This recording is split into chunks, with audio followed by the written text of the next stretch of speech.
Let me ask you something. When was the last time you did the right thing and nobody saw it? When was the last time you obeyed God, stood on principle, held your tongue, walked away from compromise, and there was no post about it? No one clapped, no one acknowledged it, no credit, no recognition, no platform, just you and God. Because here's what I've noticed about America right now. We've become a nation obsessed with applause. We live for the like, the comment, the repost, the validation, "that was so brave of you," the pat on the back, the public acknowledgement that we did something right. And listen, I'm not talking about wanting encouragement. That's human. That's normal. We all need community. We all need to be seen sometimes. But I'm talking about something deeper. I'm talking about a culture where if it didn't get noticed, it doesn't feel like it mattered. Where obedience only feels real if someone saw it. Where conviction only feels strong if it got claps. Where standing for truth only feels worth it if it came with a platform. We post our prayers. We announce our fasting. We make sure people know we stood up for what's right. We perform our righteousness. We brand our obedience.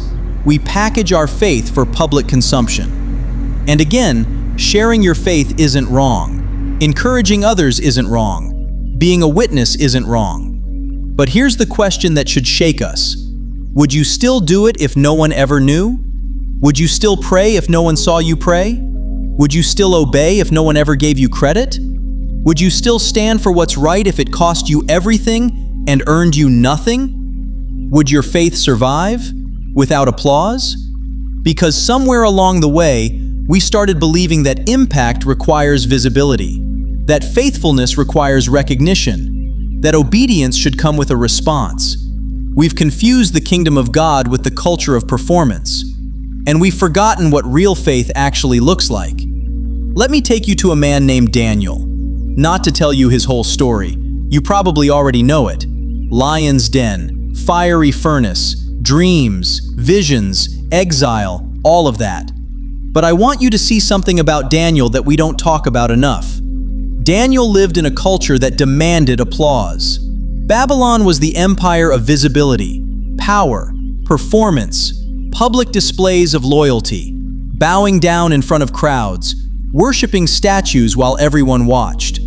And Daniel? Daniel prayed in private, 3 times a day, windows open, facing Jerusalem, alone. He didn't live stream it. He didn't announce it. He didn't make sure his obedience was visible to the masses. He just did it, day after day, year after year, decade after decade. Because Daniel understood something we've forgotten. Faith doesn't need an audience. It needs God. And when the laws changed, when the king made it illegal to pray to anyone but him, when obedience became a crime, when doing the right thing became dangerous, Daniel didn't stop. Not because people were watching, but because God was. No rally, no movement, no viral moment, no platform, just faith. And it almost killed him. But here's the mystery that this message is about. That kind of faith, faith that doesn't need applause, doesn't need credit, doesn't need to be seen. That's the faith that moves heaven. That's the faith that pleases God. That's the faith that outlasts empires.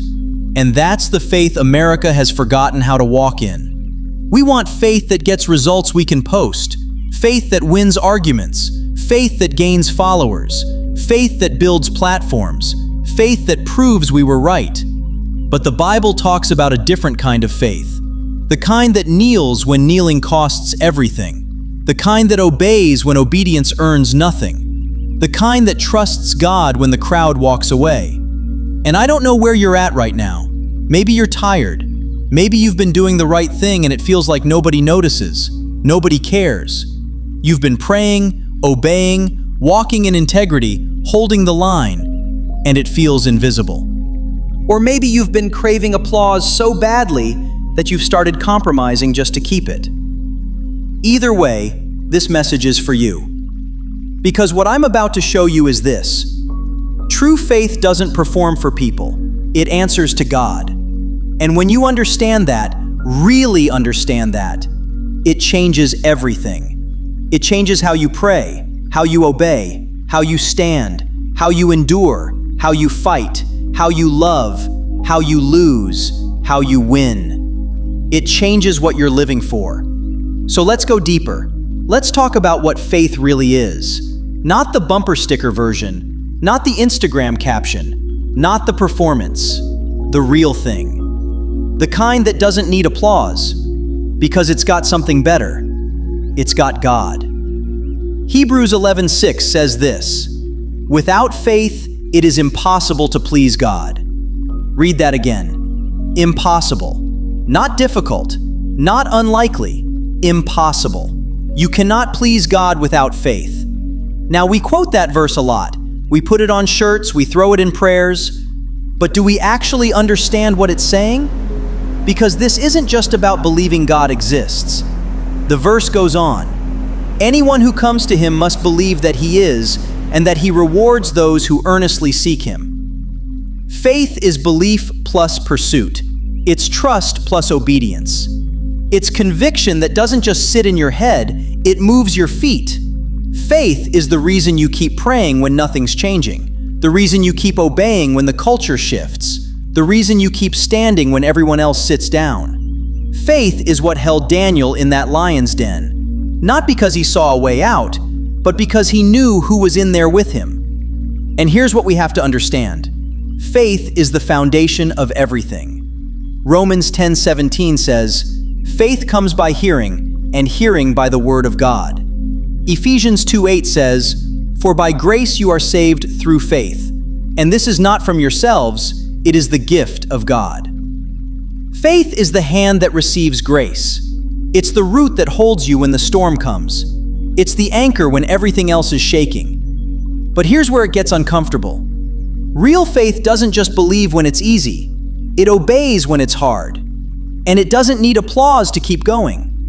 Let me show you what I mean. Daniel had faith before the law changed. Think about that. He wasn't praying 3 times a day because it was trending. He wasn't doing it for clout. He was doing it because that's who he was. That's what faith looked like in his life. And when the decree came down, when the king signed a law that said, "Pray to anyone but me and you die," Daniel didn't panic. He didn't call a meeting. He didn't strategize. He didn't try to figure out how to obey God and still look good to Babylon. He just kept praying. Because faith doesn't perform, it persists. And I need you to hear this because this is where most of us stumble. We think faith is about the big moments, the lion's den moments, the fiery furnace moments, the Red Sea moments. But faith is built in the small moments, the private moments, the moments nobody sees. Faith is praying when you're tired, giving when money's tight, forgiving when you've been wronged, staying pure when temptation's loud, telling the truth when a lie would be easier, choosing integrity when compromise would get you ahead. Faith is doing the right thing when no one's watching, so that when the pressure comes, you don't have to think about it. You just keep going, because that's who you are. That's what Daniel had. A faith that didn't need permission from Babylon. A faith that didn't bend when the culture changed. A faith that said, "I don't care what the law says, I know who my God is." And here's what I want you to see. Obedience became illegal, and Daniel obeyed anyway. Let that sink in. There are Christians in America right now who won't even obey God when it's legal. Won't forgive, won't serve, won't give, won't pray, won't love their enemies, won't walk in purity, won't honor their marriage, won't raise their kids in the Word. And it costs them nothing. Daniel obeyed when it could have cost him everything, because real faith doesn't calculate the cost. It counts the worth of God. Now let me bring this into your world, because this isn't just ancient history. This is right now. You're sitting at work. Everyone around you is cutting corners, lying on reports, talking behind backs, playing politics, compromising integrity to get ahead. And you don't. Not because you're getting applause for it. You're probably getting mocked for it, overlooked for it, passed over for it. But you do it anyway. That's faith. You're scrolling through social media. Everyone's celebrating things the Bible calls sin. Everyone's redefining truth. Everyone's applauding compromise. Everyone's saying, this is love, this is progress, this is grace. And you don't agree. Not because you're hateful, not because you're stuck in the past, but because you know what the Word says. And you're not willing to trade God's truth for culture's applause. That's faith. You're in your marriage. It's hard. It's been hard for years. Nobody would blame you for walking away. Culture would applaud you for it. You deserve to be happy, they'd say. You've done enough. But you stay. You fight.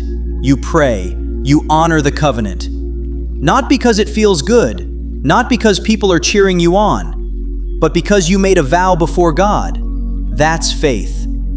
You're raising kids in a culture that's teaching them the opposite of everything you believe. Schools, media, friends, even some churches, they're all pulling your kids away from truth. And you keep teaching them the Word. Keep praying over them. Keep setting the standard. Keep fighting for their hearts. Even when they roll their eyes. Even when they push back. Even when it feels like you're losing. That's faith. You pray in secret. You give in secret. You fast in secret. You obey in secret. No post, no announcement, no recognition. Just you and God. That's faith. And here's the thing. Faith like that doesn't make sense to the world. It doesn't even make sense to a lot of Christians. Because we've been taught that if it's not visible, it doesn't matter. If it's not applauded, it's not valuable. If it's not recognized, it's not real impact. But God doesn't measure impact the way we do. He measures faithfulness. And faithfulness doesn't need a stage. It just needs surrender. Daniel didn't have a platform. He had a prayer closet. And when the law said, stop praying, he didn't stop. Because his obedience wasn't based on what was legal. It was based on who was Lord. And that's the question for us. Who's Lord? Is it the culture? Is it the crowd? Is it the algorithm? Is it the approval? Or is it God? Because if it's God, then your obedience doesn't change when the laws change. Your faith doesn't shift when the culture shifts. Your conviction doesn't weaken when the pressure comes. You just keep praying. You keep obeying. You keep standing, even if you stand alone. And let me tell you something. This is where the power is. Not in the applause, not in the recognition, not in the platform. In the private, persistent, unglamorous obedience that nobody sees but God. That's where lions' mouths get shut. That's where mountains move. That's where heaven responds. Because God doesn't reward performance, He rewards faith. And faith says, I'm going to do what's right whether anyone notices or not. I'm going to obey whether it costs me or not. I'm going to trust you whether I understand or not. That's the faith that pleases God. That's the faith that changes nations. That's the faith America needs to rediscover. Not loud faith, not branded faith, not platform faith. Quiet, unshakable, relentless faith. The kind that prays when prayer becomes illegal. The kind that stands when standing costs everything. The kind that trusts God when the world says you're a fool. And I know some of you are tired. You've been standing. You've been obeying. You've been walking in integrity. And it feels like nobody cares. You're watching people compromise and get ahead. You're watching people perform and get applause. You're watching people play the game and win. And you're just faithful. And it feels invisible. But let me tell you what God sees. He sees every prayer you prayed when you were too tired to stand. He sees every time you bit your tongue when you could have lashed out. He sees every door you walked away from because it wasn't His will. He sees every moment you chose Him over applause. And He's keeping track. Not for judgment, for reward. Because Hebrews 11:6 doesn't just say God exists. It says He rewards those who earnestly seek Him. You're not forgotten. You're not invisible. You're not wasting your time. You're building something the world can't see yet. You're building faith that will outlast everything. Faith that doesn't need applause, because it's already got God's attention, and that's enough. So let's bring this home. True faith doesn't need applause. It doesn't perform for people. It doesn't package itself for the crowd. It doesn't bend when the culture shifts. It doesn't weaken when the pressure comes. True faith answers to God, and God alone. And the reason that matters so much right now, especially in America, is because we're living in a time where the loudest voices are getting the most attention. The most extreme positions, the most outrageous takes, the most viral moments. And somewhere in the middle of all that noise, quiet, faithful obedience has started to feel irrelevant. We've started believing that if we're not loud, we're not effective. If we're not seen, we're not making a difference. If we're not applauded, we're not doing it right. But that's not what the Bible teaches. Jesus said, when you pray, go into your room, close the door, and pray to your Father who is unseen. And your Father who sees what is done in secret will reward you. He said, when you give, don't let your left hand know what your right hand is doing, so that your giving may be in secret. And your Father, who sees what is done in secret, will reward you. He said, when you fast, don't look somber like the hypocrites do, because they want to show others they are fasting. Truly I tell you, they have received their reward in full. But when you fast, put oil on your head and wash your face, so that it will not be obvious to others that you are fasting, but only to your Father who is unseen. And your Father who sees what is done in secret will reward you.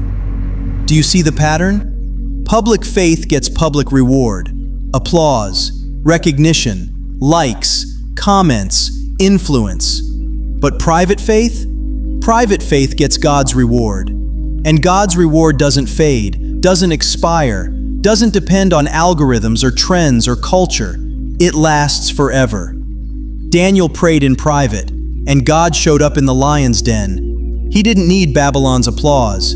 He had heaven's attention. And when they threw him in that pit, when they sealed the stone, when they walked away thinking he was done, God didn't. God sent an angel, shut the mouths of lions, brought him out untouched, and made it clear to an entire empire, this man's faith is real, not because he performed it, but because he lived it. And here's what I need you to understand. The world will always reward performance. Culture will always applaud what's trending. People will always notice what's loud. But God rewards faithfulness. And faithfulness doesn't need to be loud. It just needs to be real. So here's my question for you. Who are you living for? Who are you trying to please? Who are you performing for? Who are you obeying? Is it the crowd? Or is it Christ? Because you can't serve both.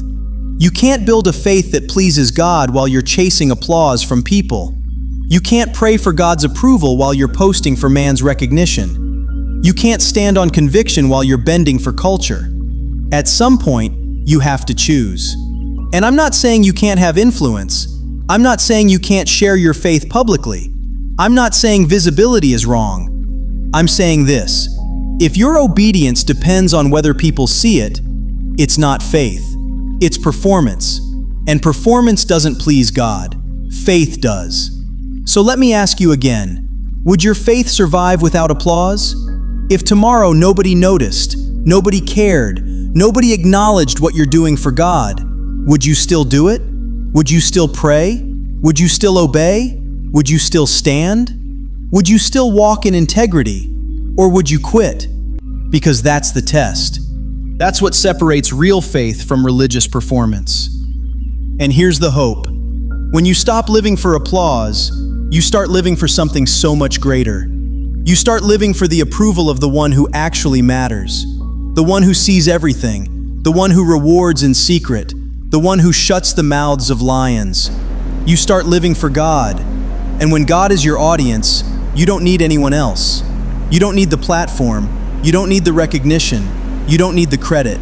You just need Him. And He's enough. Daniel knew that. That's why he kept praying. Not because Babylon was watching, but because God was. And when the pressure came, when the law changed, when obedience became illegal, he didn't flinch. Because his faith wasn't built on applause, it was built on God. And that kind of faith doesn't break under pressure, it shines. So here's my challenge to you. Go back to the secret place. Go back to the private prayers, the hidden obedience, the quiet faithfulness that nobody sees but God. Stop performing your righteousness, start living it.